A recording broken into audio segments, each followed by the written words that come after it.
So this is going off our conversation we had yesterday, day before, 2 days ago.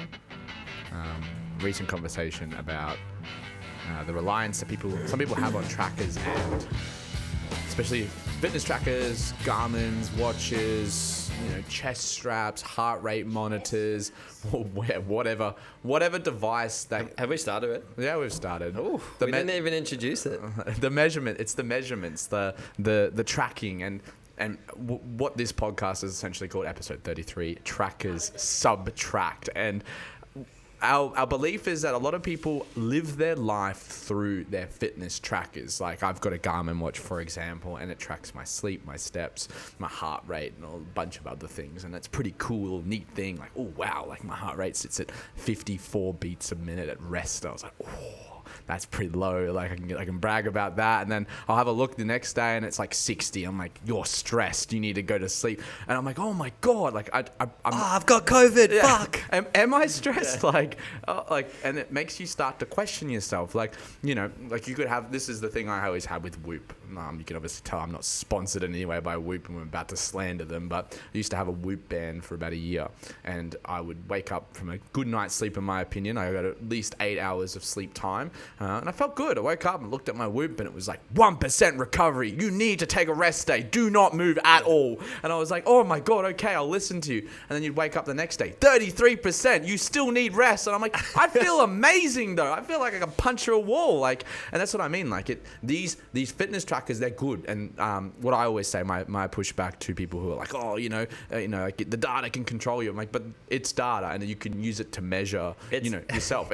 All data is irrelevant depending on application. Yeah, exactly. It means nothing. It's the person and how they apply it that matters. And exactly. And for me, it's like, okay, like like last night, like literally on my fitness tracker, I had a rough sleep, tossing and turning, woke up, went back to sleep. I got about 6 hours, 23 minutes. And I could sit there and be like, okay, like 6 hours, that's under 7. I want minimum 7 every night. If I don't get 7, not going into the gym to train, call in sick at work, not worth going, or it's just a normal day. And it's like, okay, instead of being like, oh my God, like I would just try and go to bed 30 minutes earlier tonight. And then I'll try not make up for it, but at least in my head, be like, okay, you're a bit underslept tonight. Maybe you need a little bit more opportunity to fall asleep the next night because you had those issues the previous night. Because then on the other side of things, people stress out. They're like, they get to go to bed at night and they're like, oh, I'm not going to hit 8 hours. I can't fall asleep. They're staring at the roof. They're like, what the hell? I didn't even know there was a light over there. Now there's a huge light there. There's a street light outside. Yeah, Fuck, when did that get there?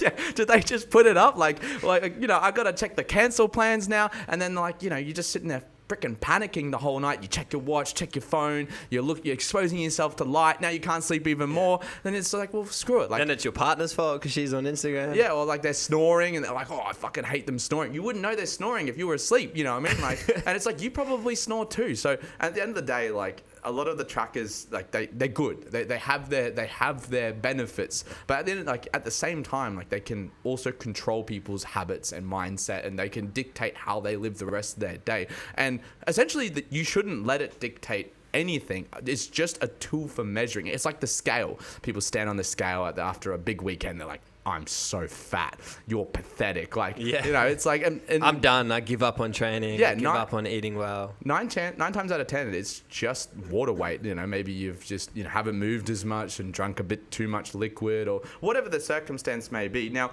so you don't need to, we tied on this before, you don't need to be a pessimist. You don't need to be an optimist, but you have to be a realist. You need to be realistic. And I feel like with all these things, that's where people are so disconnected. The context, we've spoke about it before. People talk about the metaverse and they're so scared of the metaverse. Oh, why are you so scared of the metaverse? It's an artificial reality. We already live in an artificial reality. The fact that the factual stuff in front of you is being ignored and you're building context around things that aren't factually correct and that dictates your emotions means you're already in the metaverse. Yeah. And it's the other side of it is you open your phone up and you get to the Instagram reels and they start scrolling and you come up with some fitness influencer and she or he, most of the chance it's she for this specific scenario, tells you that the glute hip thrust is such a great exercise for building glutes. And it is. Like, there's no denying it. Like, it's easy to load. It's very, very basic. There's not much technique required. Mobility demands aren't there. And it's literally just extending the hips. However, like, if you read the actual science behind like what actually develops your glutes the most, it's a step up, a lunge, like a curtsy squat. Like, they actually develop the most. They just don't develop the most strength. There's no strength application as, like, because you're not going to be able to, like, you know, step up as much as you can hip thrust. So, you know, two sides of the coin. But from the view of like, oh wow, she's got big glutes. She says that the hip thrust develops glutes. I'm just going to hip thrust for the rest of my days. And it's like, well, like, have you looked at a second opinion on that same thing? We were saying it before. I said it to Jess, actually. It's probably an edited video too. Yeah, no, exactly. The ass is made twice as big. Yeah, well, that's actually the concept of internet at the moment. Is there's a couple of creators that are going out and calling out influencers for using filters that like warp the environment around them to make their hips look like, you know, their body look smaller, their butts look bigger, and it's all perception. Like, look at the scrunch bum shorts. It's perception. Yeah. Imagine if men went and did scrunch fronts. Well, exactly. Make our dicks look fucking huge. Well, I mean, when we did the in-house comp recently, I was wearing a skirt and some very short underwear, and a lot of the ladies and some of the men were commenting on how good my butt looked, and I was like, well, why don't I get these comments normally? It's just because male pants don't really emphasize my ass as much as female like leggings do. They're tight. They're like, you know, they obviously are meant to be around the features that they're trying to look at, and at the same time, like, male stuff is just baggy. It's meant to be loose, like, because we like it that way. You know, we're tighter when we squat. Our legs are bigger. Not all the time, actually. That's wrong. That's incorrect. Female legs are way bigger. But we think. Yeah, well, he just finished training. This went through the dryer one too many times, or I've just gotten huge from the Jack from June challenge. Not a sponsorship at all. But back to what I was going to say before. I was talking to Jess about, hey, like, if a doctor said to you you were going to die this week, what would you do? Would you just believe them blatantly and be like, oh, they know everything, I'm just going to accept my reality? Or would you get a second opinion and the next doctor's like, I don't know what that guy was talking about. You're fine. Like, you know what I mean? You create all this artificial stress for yourself about something that hasn't been confirmed yet. If you, like, wake up in the morning, you're like, fuck, I've had no sleep. Like, I feel terrible. Look at your fitness tracker and it says, yeah, bro, you've had no sleep. Yeah. Like, that's just two ways to confirm the same thing. You know, it's also like looking in the mirror and being like, I feel like I put on a little bit of weight. I don't look as lean as I did the previous day. Or I'm looking a bit fluffy in some areas. And then you stand on the scale and it reads, oh, I'm heavier. Yeah, there's two measurements that you can use, your visual and then the physical, as well as other people's opinion of you. And it's like that you just can't rely on one source to give you all the information, or you can't use that source to dictate the rest of your life, because it subtracts from it. There's a saying, like, you do need a filter, and the only filter you need is the ability to filter the bullshit, because that's all we get fed all fucking day. Yeah, no, 100%. And it's like, it's just being able to be okay with that kind of stuff. Now, this is from the other side of it, though, because, you know, so many people have trackers of some form, whether it's a step tracker, a fitness tracker, a sleep tracker, you know, even what the purpose of the watch is for, which is tracking time. But the main thing that you also need to consider is, like, this is a business, and you look at all the business models, anything to do with tracking, it's tracking behavior to increase sales and make profit. Yeah. Like, this reality is they're not going to put all the money into the fact that thing's going to be 100% accurate and all it's going to do is benefit you. Yeah. Like, it is literally just to try and make sure that your behavior, you're being rewarded in a way that gets you addicted to the product and makes you want to keep using the product. Yeah. But you need to be aware enough to realize that, hey, this is actually making me feel like shit. All right. And I probably shouldn't use it. I always think about it, like, obviously we have laptops, we have all these things, we always chase convenience. And it's like, is that actually a good thing? Because all our predecessors, they didn't have any of it, and they were way more successful than us. Yeah. They didn't have these trackers. Like, you look at Arnie, didn't wear a tracker. No. He wasn't counting his calories on his watch or his steps. He just used his intuition and training experience. Yeah. And like, funny enough that you mentioned that the gratification factor of the smart tracker, because I think about it, it's like, I have one that I've set up on mine that buzzes and rings and like explodes when I hit 10,000 steps every day. And when you look at it, you feel good. You're like, wow, 10,000 steps. It's rewarding, yeah. That dopamine hit. Now I want to hit 10,000 steps every day. And now I become reliant on my watch to give me that little bit of a exciting boost. And I quickly check my sleep when I wake up and I'm like, damn, have I hit that 8 hours? No, I haven't. I fell short. Like I suck, you know? Or the other days it's like, yes, I hit 8 hours. I'm a machine. I'm unstoppable. I'm going to pee my snatch right now. So, then you don't. And then what happens? You're like, what the hell? Like the sleep lied to me, or, you know, maybe I just suck. So it comes in, you know, ebbs and flows. And it's like you said, like there is good from it. And that's what I want to ask you, Michael. Like, what is the good from it? Like what can we take from these trackers and these measuring tools and apply it positively to our training or lifestyle? Trends. So the biggest thing, I mean, for most of these things, I always think of zooming out. So what I would say to someone is like, write it down on a piece of paper, take it off the watch, take it off the phone, make sure that it's just somewhere where you're not distracted by all these bright colors and things like that. You might have a calendar on the fridge, right? And you write your steps, your calories or whatever, and you just look at it from a monthly point of view and you just try to pick up on the trends and you go, oh, okay, well, it tends to be the fact that it's on a Tuesday that I'm consistently not necessarily sleeping very well. What does that look like? What am I doing? Am I training too late? Am I having too much coffee? And it'll kind of help you in that way. And it's also, I mean, on the other side of the coin, you also need to understand that it's not objectively true. So a lot of these numbers that it's giving you, they're really just estimations and they're not 100% accurate. So you've got to be careful not to associate the feeling with something that's not true. Yeah. So it's like, I mean, you look at like the psychology of things and you look at like, I don't know if people read a lot of like the law stuff, and it's quite interesting how many people are convicted when they were actually innocent, because a lot of the interrogation will actually make that person feel guilt, make that person feel emotions as if they did the crime, but they never did the crime. And then they are now guilty or they confess. Like the amount of false confessions is scary. Yeah. And it's the same concept. It's something kind of telling you how to feel, and then you feel that way, and then you end up having the outcomes of feeling that way. And it's the outcomes that we kind of want to control. So it's like, let's reverse it back and try and control the way things make us feel. So it's like, okay, this is making me feel negative by telling me this. It's dictating my day. Like you said, I'm coming in, I'm down regulating my training, and I'm going into it going, I can't train up because I had 2 hours sleep. When reality is, like, you look at a lot of high level athletes, they're anxious, they don't sleep very well, and they go out and they perform at what we deem to be the highest level of athletic performance. Yeah. They don't use it as an excuse to be like, well, I didn't win gold because I didn't sleep 10 hours last night. Yeah. So it doesn't need to be that dictator. Yeah. And you need to be aware of that. Like, it's just data. It's whatever you want to make of it. But one thing you need to be very aware of is just don't let it dictate your life in a negative way. And if it is, remove it. Yeah. Some people, we spoke about the emotional intelligence, and it's not saying that people are like stupid or having a dig at them. They just might not be aware. So they don't have enough awareness around what that's doing to them. And then they can't separate from it. And they wonder why they're anxious or stressed, or they're feeling so bad all the time, or exercise is becoming punishment. And it's like, just remove that. Let's simplify things. Maybe we don't give you a periodized program. Maybe we don't give you specific numbers to hit. Maybe we take away the watch. Maybe we take away the food tracking. We just make things simple and we allow you to auto-regulate. And that works for a lot of people.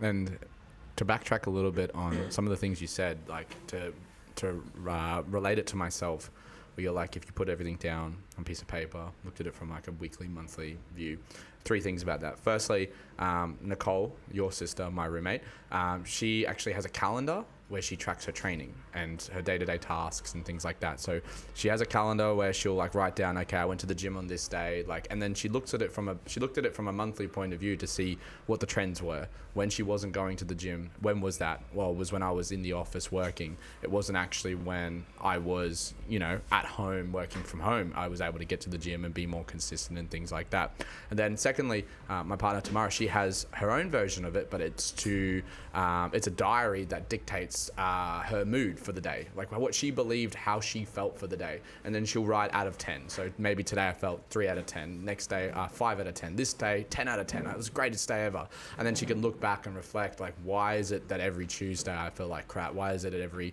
Saturday or Sunday I feel amazing? And then the third thing, which is actually what you mentioned about looking at it from that point of view, just thinking about myself, funnily enough, I was like, why is it that Wednesday morning I have the worst sleep of the week every week, and that's the day that I do my grocery shopping and my meal prep at night, so I end up being more stimulated later, and I usually get to bed, I'm like in bed at 8:30 rather than normally I'm in bed at 8, so that's actually just picking up from my own perspective. Now, and then when you mention performance, I know I'm talking a lot, sorry guys, but the performance is really good.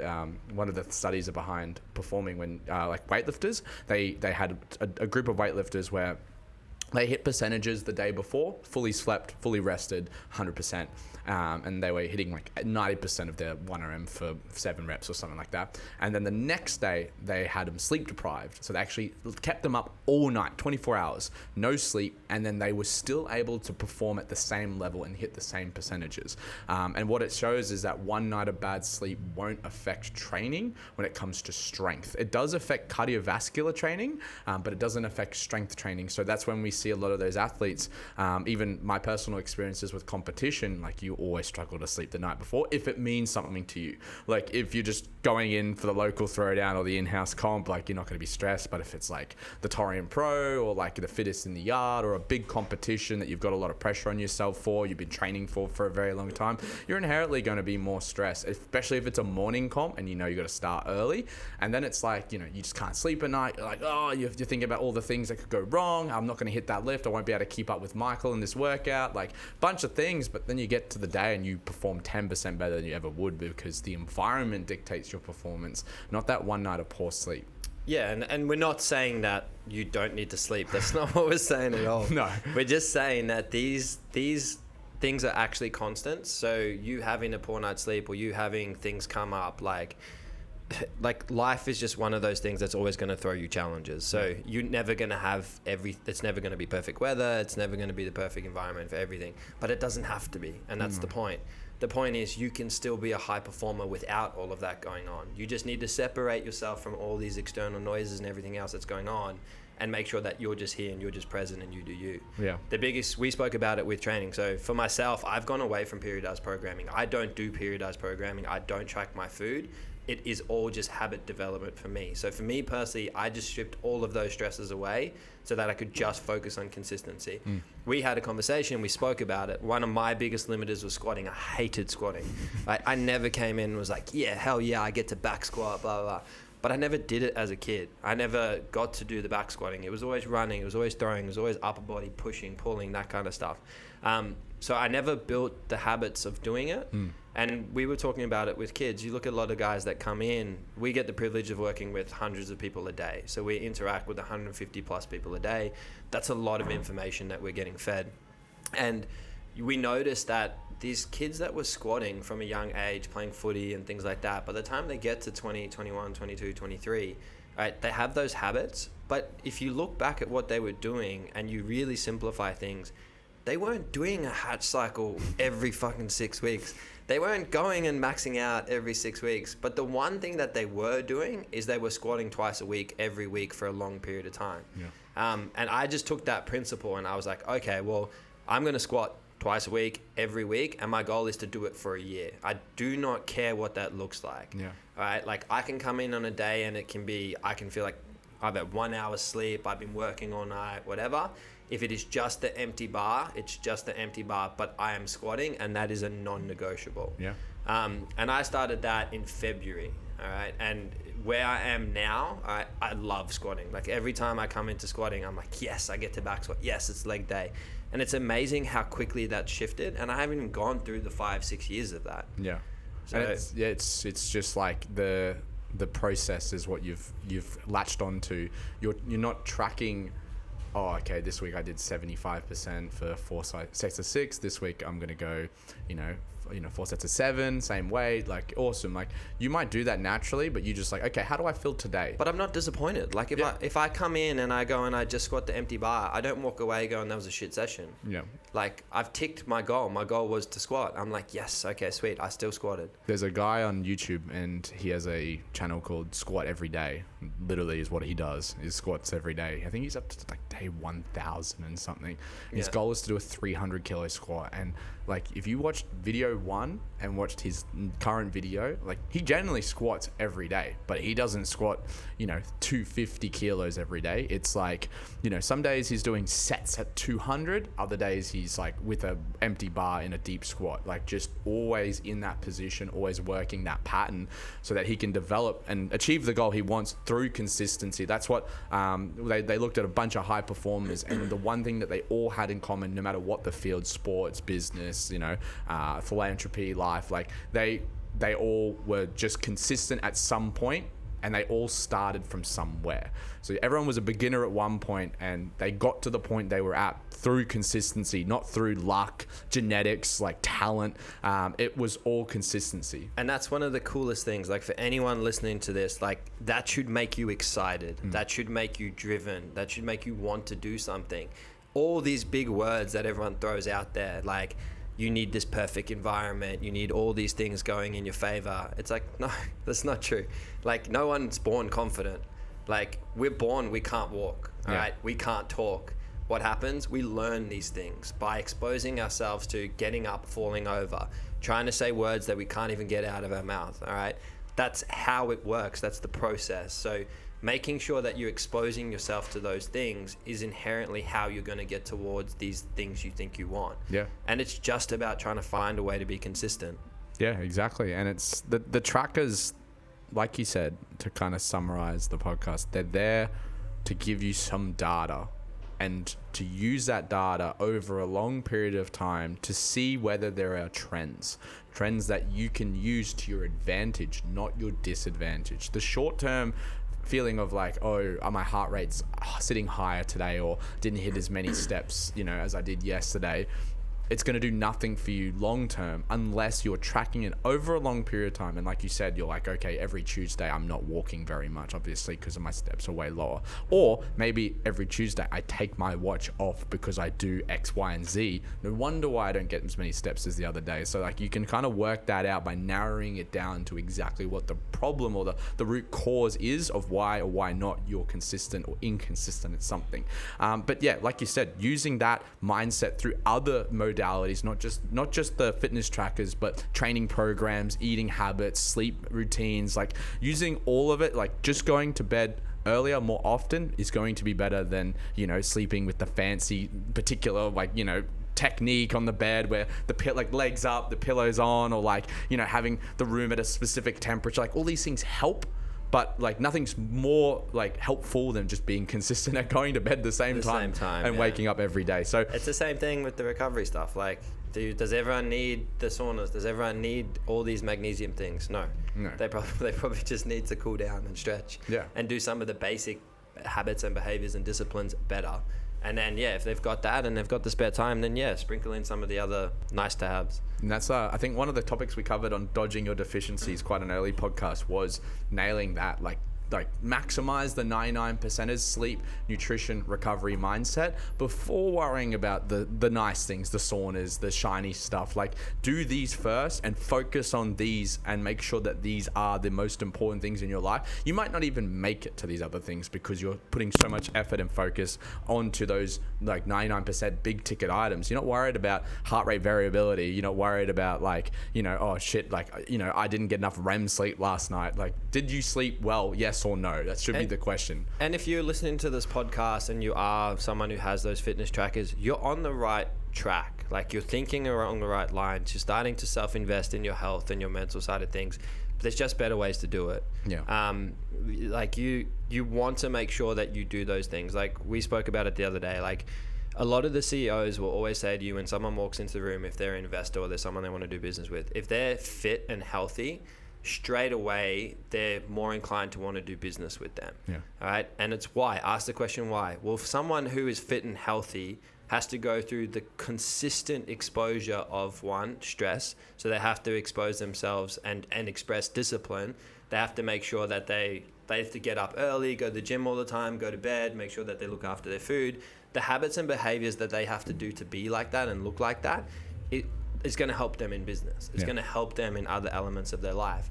And for most of us, that's what we should be using fitness for. We should be using it to train those skills, to train that discipline, and then inherently that weight loss will come. We saw that with the Jack for June. So for anyone who's done Jack for June, it's in the name. So people joined the Jack for June challenge to put on muscle. What happened inherently? They tidied up their food. Side effect of that, they ended up dropping body fat at the same time. So a lot of them maintained or increased lean mass, got stronger, but inherently with those habits, those disciplines and those behavior changes, they also lost weight. Yeah. And one of the things I liked about the challenge, which I was talking about before, was like if you didn't meet those markers for whatever reason, you had a rough scan on the day, or like maybe you were just feeling a little bit off or whatever it was, you were going to meet the strength gains because you were consistent at building like raw strength, like squat, bench, press, pull. Like you were consistent over those factors, which a lot of those people weren't consistent before. We had, out of the 23 participants, we had 18 females, and some of them got their first bar muscle up, not from a lack of skill or ability, but for a lack of upper body strength and consistency. And once they worked on that, which they didn't even realize that they were working on that, they were able to achieve other skills with that offset, like consistency and the ability to do that, which was awesome to see. Like, and like they can take away from that challenge if they lost muscle and gained body fat. At worst case scenario, they got a muscle up. Like they couldn't do that before, and now they can. So it's like there was so many other benefits other than just a physical appearance change that people were chasing in that challenge. And we've run mindset challenges, weight loss challenges. We've done it for a long period of time. This was the first time we've really shifted gears and tried something different. And even seeing, like I use Jess as an example, people going in and doing a scan and getting a result that they didn't think they were going to get. So maybe they wanted more or something like that. But walking away with it with such a positive mindset and a drive to continue the habits that they've now created just shows that that process was very good, because now they're able to copy and paste, be more consistent, which means in 12 months, they're going to be able to have those things they want. Yeah. Which is something we haven't seen before. We haven't seen people come in and do a scan and then it's like, oh, well, I actually lost a little bit of muscle mass, or like I did this, like, and then step away and be like, yeah, but I'm stronger and I feel good, and focus on other metrics rather than like what we spoke about. We just spoke about the data. They didn't let that data dictate how they feel. Yeah. Instead, they would just looked at it and were quite logical about it, and they were a realist, and they were like, okay, cool, well, I'm just going to use this to drive me to now make more change. Yeah. And even like she said as well, like some other people's opinions of her were like, hey, you are looking better. And then it was like, but I've also gained strength. So how can I let that one metric dictate the other two metrics that I was using as comparison? Like, do I look better in the mirror? Yes or no? Do I look better on the scale? Yes or no? Do other people's or my own opinion of myself change the way that I think about A and B? Yes or no? It's like, if those all three line up, like I look like shit, I feel like shit, I weigh like shit, then yeah, probably there's something wrong. But if they're all inconsistent, then maybe don't rely on one of them to give you all the answers, specifically the one that's going to be the most subjective to how you actually feel, because the data doesn't tell you how you feel, how you don't feel. And that's one of the good things about that's where you want to be, like that to me, looking at, like, watching that and just seeing, like, we've known Jess for a while, but just seeing that change in her mental state is like, okay, yes, this person is in a good place and has got a lot out of this. Yeah. Like, everyone goes through the same feelings. Everyone feels anxious. Everyone feels sad. Everyone feels depressed. But it's the action that comes with that. Yeah. And being able to go, okay, this is just a feeling, recognize what it is, and then reframe it in a positive way. Like, seeing that is, like, that's why I do it. Yeah. And the other side of it too, like you said, like everyone feels those feelings. When people tell me like, oh, my shoulders are sore, my knees are sore, I'm like, my freaking shoulders and knees are sore. You don't see me standing out there complaining while I'm doing today's class workout. Like, you didn't see me worrying about it when I went up in weight on the wall ball and I was, getting buried. I wanted to feel what they were feeling, because if I was to do that workout myself at the weight that it was set, it wouldn't be as challenging for me. And like you said, we want to seek that challenge.